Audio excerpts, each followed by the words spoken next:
I'm going to show you 5 hidden features in Kittl you might not know about. And we're going to start with something super highly requested that I am very excited to show you how to do, and that is bookmarking or saving your fonts. So that's the first thing I'm going to show you. I have a couple different fonts here. I really want to bookmark these fonts. I want to save them. I want to be able to get back to them really fast, access them whenever I want. Well, let me show you how to do that. So over here on the right side, if we open up the typeface, the text style settings, you're going to start seeing this little bookmark emblem on the right side. You can see I already have a few of them saved right here. Now I know that this one should be in my recently used. I've already clicked through a whole bunch of different ones of these, but I can also just search this. So we're going to search HIR, and this is a really great way for finding those fonts that are in templates that you click in and you're like, ooh, that's a really cool font. I want to use that in the future. You can just find it, search it. Here it is right there, and I'll just click bookmark. And so now this has been bookmarked in my font. So let me just get rid of this right here.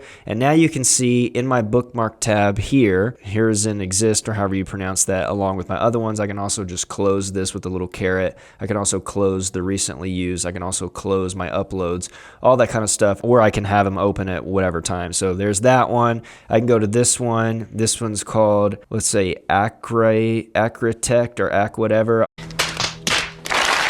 I just need to type in the first couple, so ACR.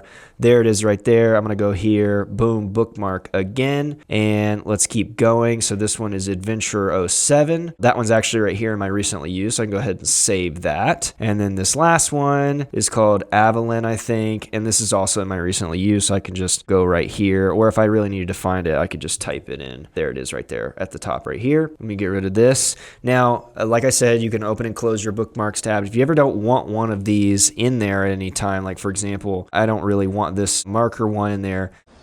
What? I can just unbookmark it and it leaves. So now I'd have to go find it again, obviously, to add it back. But if at any point there are too many of these in here that you don't want to use, you can just click it to unbookmark it. So that was a super highly requested feature that I'm excited to say is now up and running. Go use it. Go save your fonts to your heart's content. And let's move on with the other secret or hidden or kind of hard to find features or tips in Kittl that I think is going to help you out. So the second one, you might have seen this already, is the ability to copy a style or copy a feature or something like that. What I mean by that is, let's say I had shadow on this one and I like changed the offset a little bit and the angle, and maybe I like turned down the opacity just a little bit, and I like that shadow. What I can do is go to more options, go here to copy and paste style.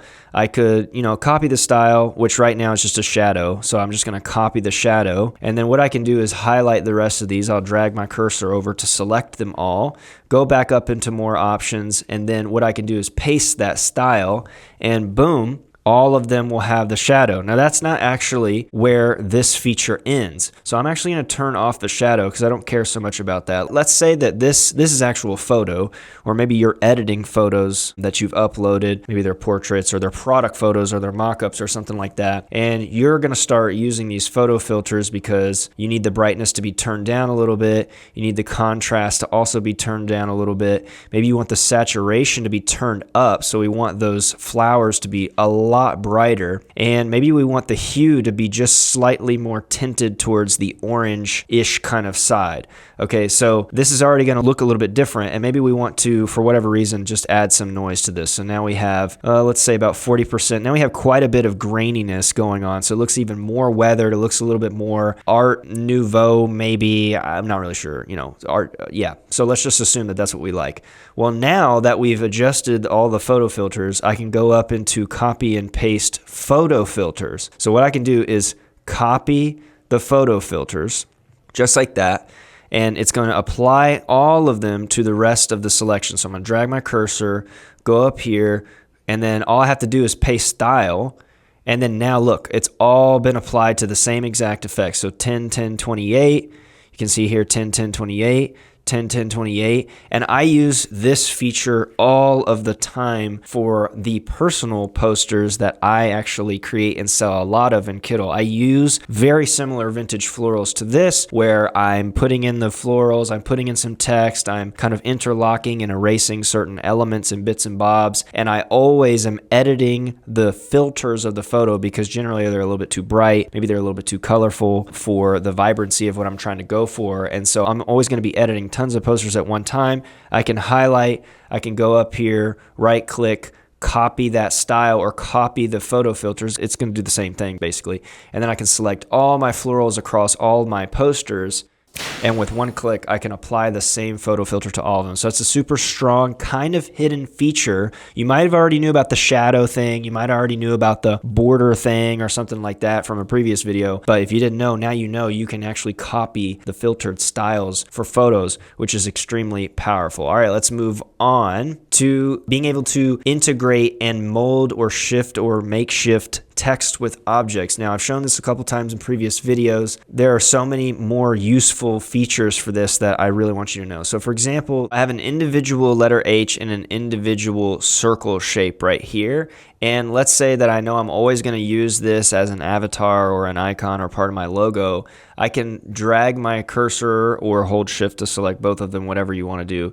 And over here with the shape builder tool, I can actually subtract that letter H from this circle. So now that whatever's in the background is going to show through, which is extremely useful, especially if I need to change the colors. I don't have to keep on selecting each color and changing it. I can now change this color to whatever I want. That's going to be perfect for my branding or my, logo projects or whatever. And similarly, you don't have to do this with solid shape. You can see here, this is a shape that I have that's like got a lot of little glitch effects like that. I can select both of these and I can still cut out that H from this one, and now I can change, same thing, I can change my colors. Maybe this is going to be like kind of like a purpley tech color, and now I've got this really cool pixelated kind of modular font that I found by just searching it over in the right side fonts panel to match this kind of glitchy microchip looking shape that I found in the elements panel. And so now I've merged them together and they are one solid piece. Now, it's not editable anymore. I've combined these two things as a vector, so I can't change that letter H. So my recommendation is always that you duplicate whatever you're working on in case you ever need to change it. Some other things, there's some halftone vector elements over in the elements panel that you can find, and then this is like a really blocky typeface here. If I select both of these, and let's say I want to cut out this halftone shape or this halftone pattern from the letter H, I can do that simply by clicking that subtract feature over in the shape builder panel, and then it is going to subtract it from this letter just like that. So you can see here, now this letter is not editable anymore, so I can't change it to a letter B or a letter C or whatever, but what I could do is duplicate it over and over and over again, and then you can see that it's completely taken it out, which is so cool. So just like I showed you before, you can see it's cutting through. You see that pattern is cutting through the letter, and this is how you can make some really unique typography, letter marks, things like that. Here's another example where I've got this blob element that I just found over in the abstracts panel. I think I went to the abstract, and then there's just these, like, I'm not even really sure what they're called. Yeah, amorph kind of stuff over here on the left side panel. And then I've got this letter R, which is, this says blood bold, so it's very kind of wonky, it's very rounded. And so if we want to kind of merge these shapes together to create this drippy effect, I can just select both of them.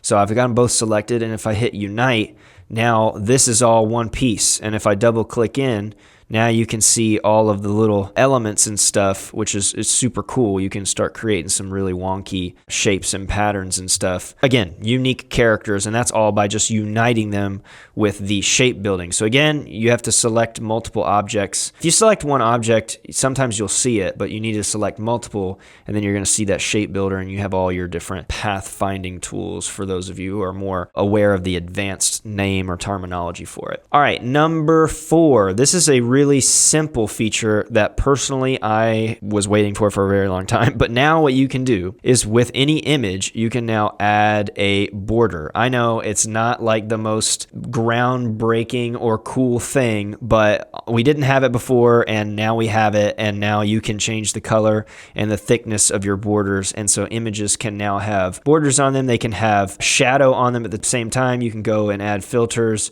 and stuff like that. But I think that this is a useful feature for photos, especially if you want to create certain templates or give them that Polaroid effect or something like that. And what I like to do a lot of, for example, is adding a border, beefing it up a little bit, and then selecting a color from inside the template. So maybe like this kind of darker pink color. I'll do the same thing here. So let me add the border, beef it up just a little bit, grab the color dropper tool, and then maybe I'll find this nice orange here, this dark orange. And then you can get some really cool kind of unique stuff. And I know it's a super simple one. I just wanted to make you aware of it because you might not have seen it already, that we did add that feature. You can now add the border weight to images, which you could not currently do before. Now you can. So have a ton of fun with that. Now this last feature is currently in beta at the time of this video. It may be different when you're watching it in the future post the 24th, 25th of July. But what we have done is we have integrated a really, really unique, cool AI feature called Smartboards, and we call the process Kittl flows, to where now you can select an artboard, and over here on the right side under tools you can click add smartboard, and you can do a lot of different things. As you can see right now, it's in beta. This is currently only for paying members of Kittl at this current moment, and you can type in a prompt and tell it what you want to do. You could change this, so you could make a variation of this prompt. We have a video from our founder Tobias Saul. You can go and check out that video where he demonstrates a lot of really cool different things. But for example, I'll do two different things just to show you the uniqueness and the super cool aspect of this feature. What we're going to do is say apply a chrome effect to the text, make it super shiny and silver, subtle 3D drop shadow effect. And right now we have two different modes. We have high and low. High is obviously going to take a little bit more time and give you a little bit of a better generation.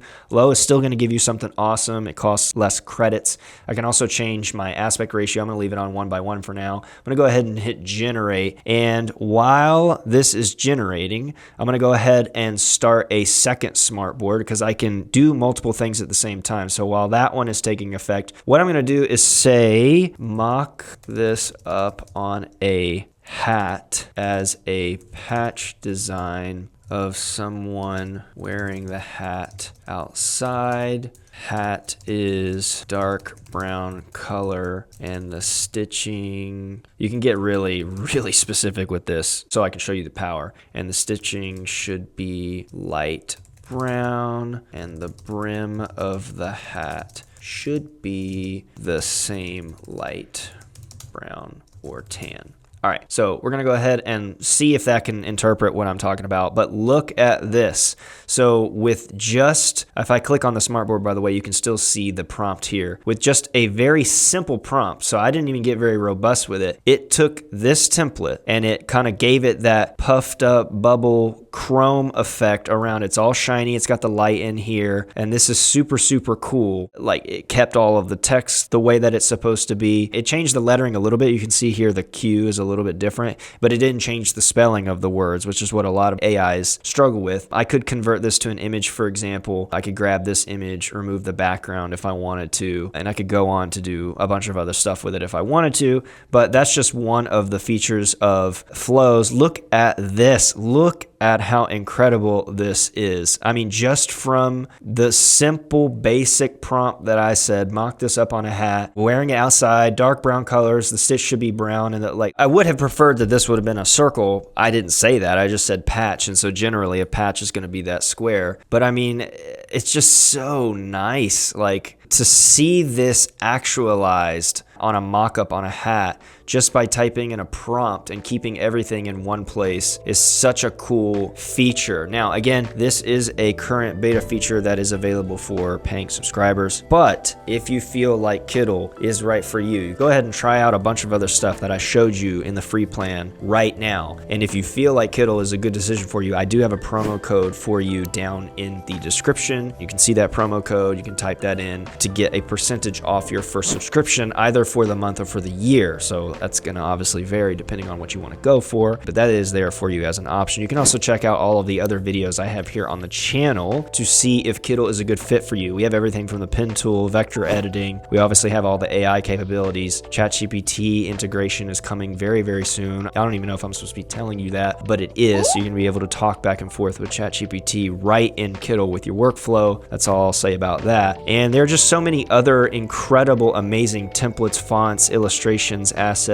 mockups, templates, textures, brand kits that you can utilize in Kittl, and not to mention the collaboration features to now inviting someone into your project, inviting someone into your team, being able to work on the same project together at the same time, commenting, sharing, presenting, everything all from within Kittl. So you don't need 100 different tools to do all this. So if all of that sounds like it is cool, go ahead and sign up and give it a go. It's free to start in Kittl. You don't need to like put in a credit card or anything to get started. And any questions you have, you can drop them down in the comments. But I hope this was helpful for you. I hope these 5 hidden features were super helpful for you. And if they were, let me know which one of them is your favorite down in the comments, along with any other questions or ideas for other videos, because we'd be happy to take those, add them to the list, and do that. Thank you so much for watching, and we will see you in the next video.